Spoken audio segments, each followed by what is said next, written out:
Assalamualaikum warahmatullahi wabarakatuh. Saya Nisa Olivia dengan NPM 2478269.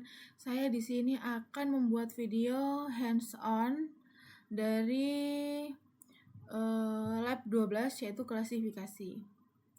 Nah, di sini ada tujuan pembelajarannya. Yang pertama, mahasiswa memahami cara menyiapkan data untuk klasifikasi, cleaning, encoding, dan scaling. Mahasiswa mampu membangun beberapa model klasifikasi, misalnya KNN, decision tree, logistic regression, random forest. Yang ketiga, mahasiswa dapat mengevaluasi model menggunakan convention matrix, accuracy, precision, recall, dan F1 score. Yang keempat, mahasiswa dapat membandingkan performa beberapa algoritma dan memilih model terbaik. Yang kelima, mahasiswa mampu menginterpretasikan hasil klasifikasi dan menyusun laporan praktikum secara ringkas dan jelas. Nah, di sini langsung saja pemilihan dataset. Saya di sini mendapatkan topik datasetnya yaitu Earthquake Alert Prediction Dataset. Nah, ini link sumber datasetnya, dan karena saya absen kedua, jadi saya dapat algoritma yang random forest yang ini. Tapi nanti kita akan membandingkan algoritma random forest dan SVM. Nah, ini datasetnya saya mendownload dari Kaggle. Di sini saya sudah mendownload. Kita X saja. Nah, langsung saja kita yang pertama akan menjelaskan mengenai resum materi dari klasifikasi.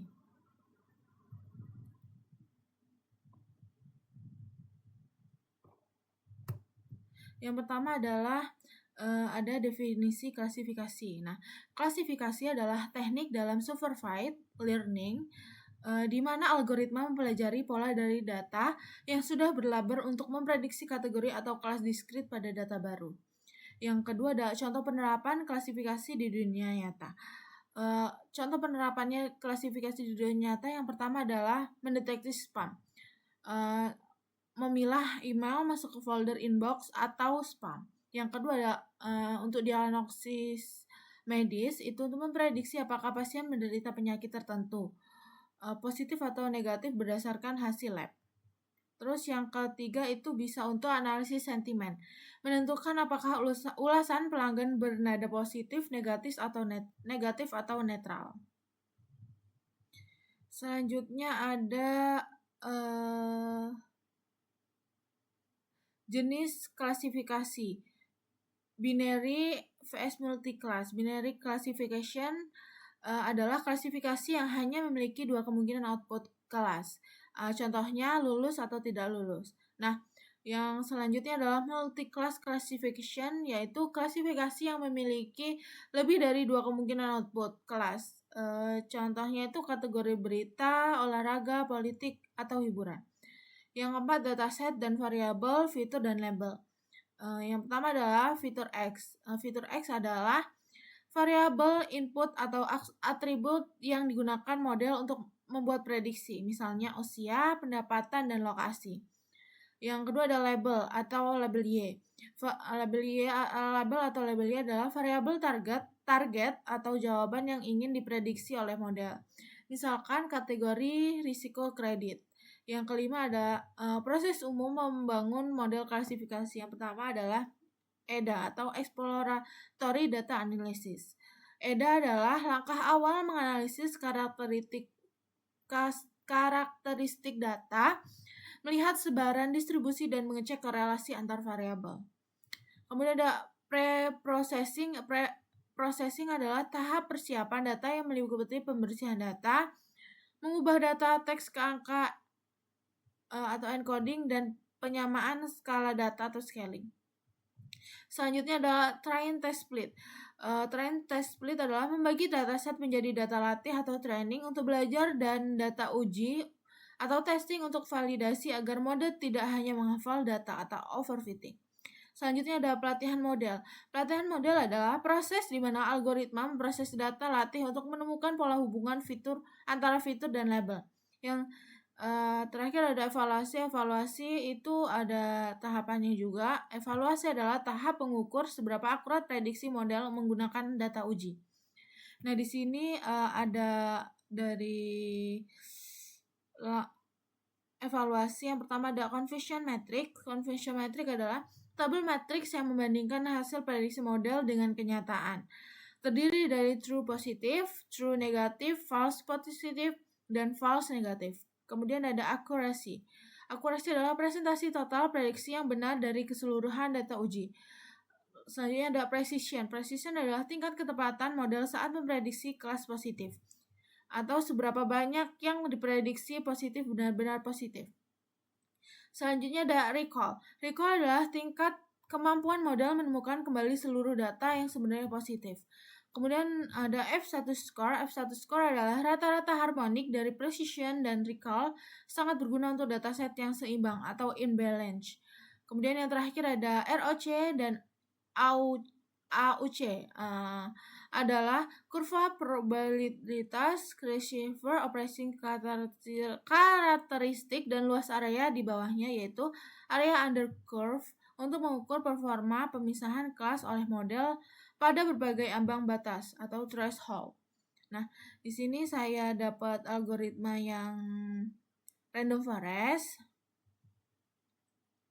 Kita cari dulu. Nah, ini random forest, saya mendapatkan algoritma yang ketiga, yaitu random forest.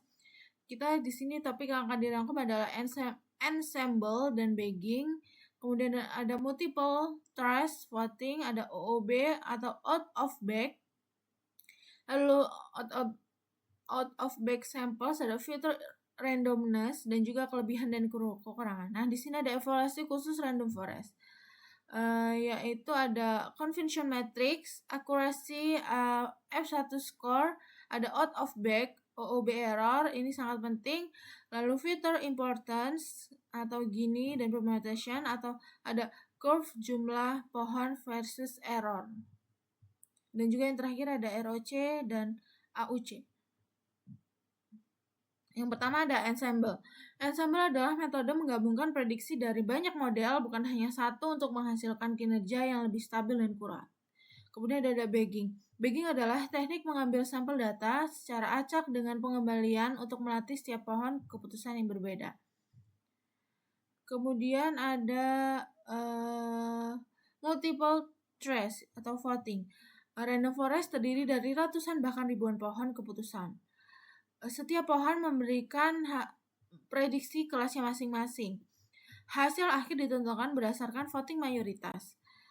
Kemudian ada OOB atau out of bag samples. Itu adalah merupakan sepertiga, sekitar 36,8 data yang sisa yang tidak terambil saat proses bootstrapping untuk melatih pohon tertentu. Data ini digunakan sebagai data pengujian internal untuk mengukur performa pohon tersebut tanpa memerlukan validation set terpisah. Kemudian ada feature randomness.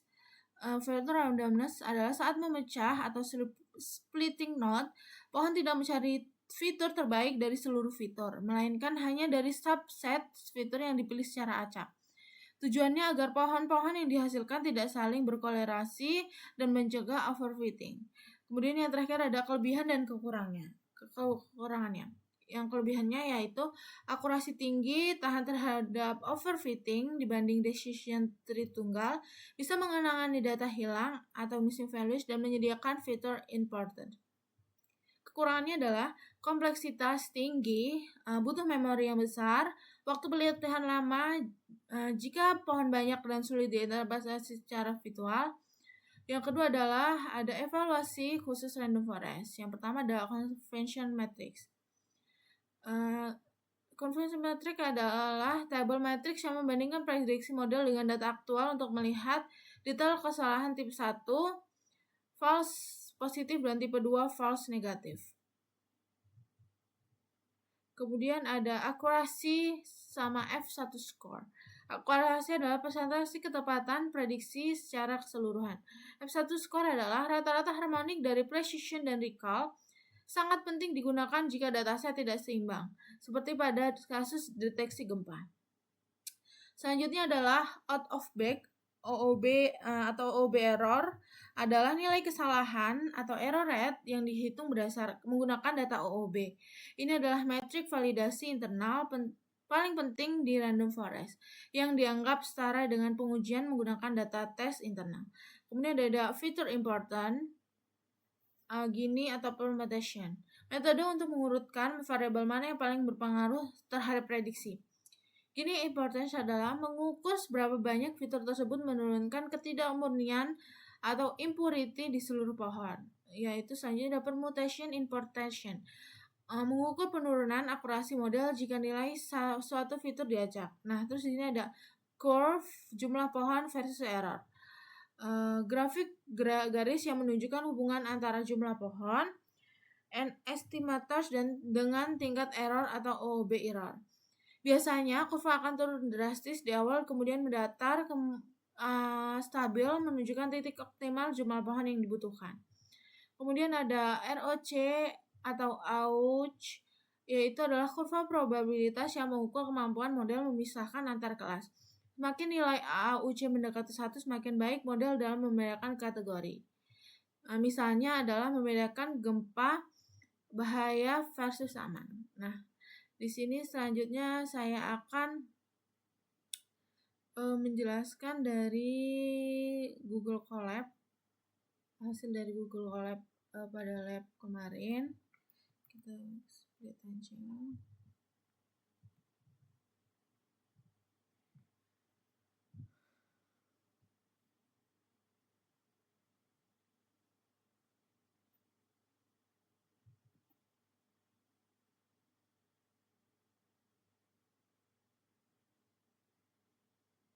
Nah, yang pertama ini adalah langkah pertama adalah memuat data atau load data. Nah, dalam langkah satu ini yang saya lakukan adalah membaca file earthquake yang ini dari dataset yang sudah di-download. Kemudian kemudian Google Colab akan membaca file ini. Nah, ini adalah hasilnya.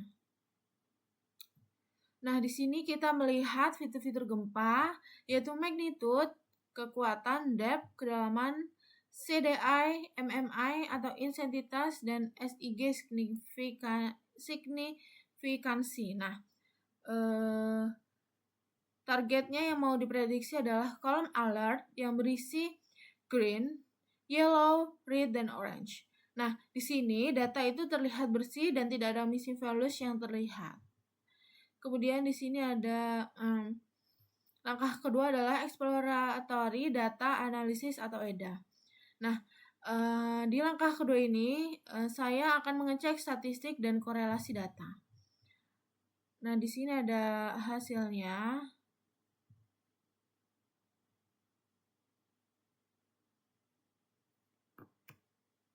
Nah,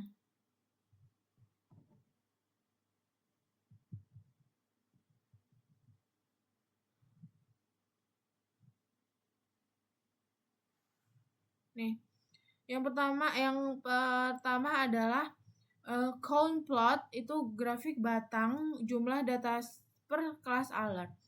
Terus yang kedua ini ada heat map. Heat map ini kotak-kotak yang berwarna merah atau biru. Nah, kita akan menjelaskan satu-satu. Nah, karena dataset ini balance, tinggi batang antar warna alert green, yellow, orange, dan red itu relatif sama rata. Nah, ini bagus agar model tidak bias ke satu kelas saja. Kemudian ada heat map. Nah, jika warna kotak mendekati merah tua atau biru tua, artinya dua fitur sangat berhubungan. Nah, ini di sini MMI itu berelasi kuat atau intensitas itu berelasi kuat dengan magnitude. Nah, langkah ketiga itu ada pre-processing atau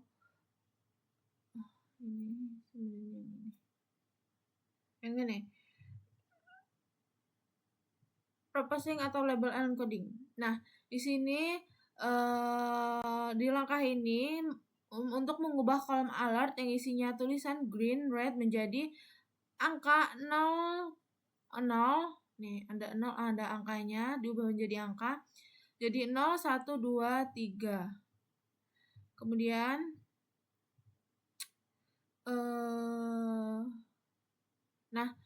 fungsinya ini nih untuk agar algoritma matematika di random forest dan SFM itu bisa bekerja. Kemudian selanjutnya ada langkah 4 yaitu splitting dan scaling. Nah, pada langkah 4 ini yang kita lakukan adalah splitting dan scaling. Splitting itu untuk membagi data menjadi 80% untuk latihan atau trend dan 20% untuk ujian atau tes. Nah, yang kedua adalah scaling, itu menggunakan standar atau scalar untuk menyamakan satuan data. Nah, dari langkah 4 ini hasilnya adalah data magnitude skala dari 1 sampai 9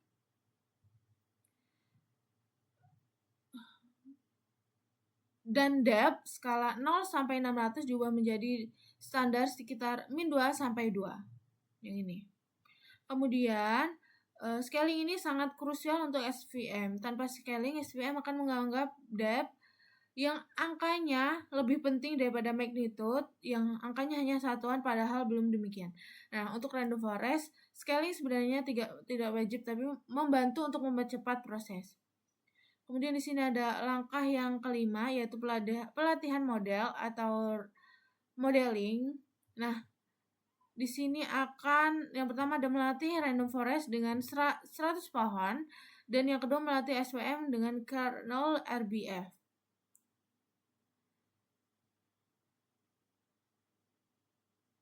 Nah, di sini ada tulisan berhasil dilatih, berarti tandanya dia sudah berhasil dilatih. Nah, di tahap ini random forest membangun 100 pohon keputusan yang berbeda-beda. SVM mencari garis batang atau hyperlane terbaik untuk memisahkan data gempa. Kemudian di sini ada langkah 6.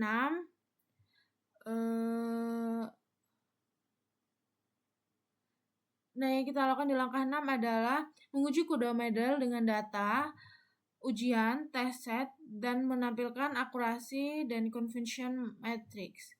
Nah, hasil berdasarkan outputnya adalah random forest akurasinya 91% dan SVM akurasinya 79%. Nah, random forest ini menang akurasi 91%, membuktikan bahwa metode ensemble atau gabungan banyak pohon sangat tangguh menangani data gempa yang kompleks. Kelemahan SVM itu SVM hanya 79%. Ini menunjukkan SVM agak kesulitan memisahkan batas antar kelas alert yang memungkinkan saling tumpang tindih atau overlapping meskipun sudah di scaling. Nah, selanjutnya ada convention matrix. Nah, kita lihat dulu.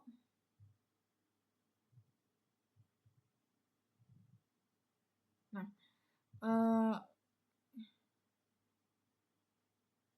kita akan melihat dari sini ke sini dan dari sini ke sini.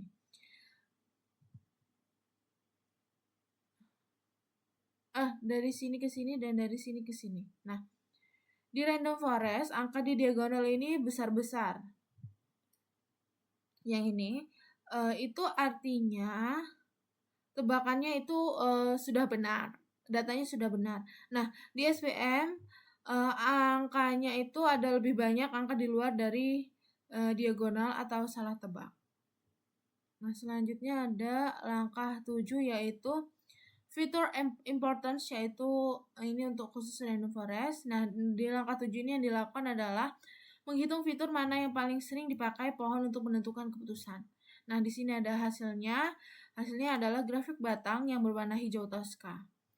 Nah, dari hasil dari diagram batang ini, kita akan melihat batang yang paling panjang ke kanan ini adalah kemungkinan besar MMI atau CDI. Nah, yang berarti model ini menganggap modified Merkle intensif atau MMI lebih penting daripada kedalaman, depth, atau kekuatan magnitude saja dalam menentukan apakah gempa itu berbahaya, read, atau aman, yaitu green. Selanjutnya adalah langkah 8 yaitu ROC curve dan AUC. Nah, Yang langkah 8 ini yang dilakukan adalah menggambar kurva performa untuk setiap kelas. Nih, kita akan lihat ini.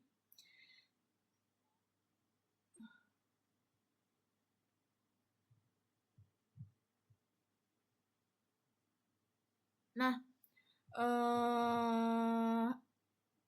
berdasarkan dari hasilnya, kurva yang menempel ke pojok kiri atas menandakan AUC atau area undercurve mendekati 1. Ini validasi bahwa model Random Forest sangat pintar dan presisi dalam membedakan mana gempa red, mana green, dan seterusnya. Nah, di sini tidak ada tebak-tebakan acak. Selanjutnya adalah langkah 9, yaitu kurva error. Yang ini, yang terakhir, kurva error vs jumlah pohon. Nah, di langkah ini kita akan melatih ulang model dengan jumlah pohon 10, 20, 50, 100, 150, 200 untuk melihat errornya. Nah, kemudian ini hasilnya dari grafiknya adalah ada garis merah yang turun drastis lalu mendatar. Nah, berdasarkan dari hasil ini dari 10 ke 50 itu pohon itu error turun tajam. Kemudian dari 100 ke 200 pohon itu garis mendatar atau flat. Kesimpulannya adalah kita tidak butuh 1000 pohon. Cukup 100 pohon saja, model sudah optimal. Menambah pohon lagi hanya membuang waktu komputasi tanpa menampilkan akurasi yang signifikan. Nah,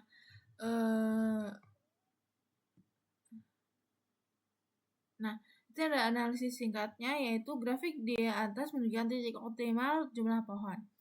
Jika garis sudah mendatar atau landai, menambah pohon tidak lagi signifikan mengurangi error. Baik, ini sudah langkah 9 langkah yang terakhir.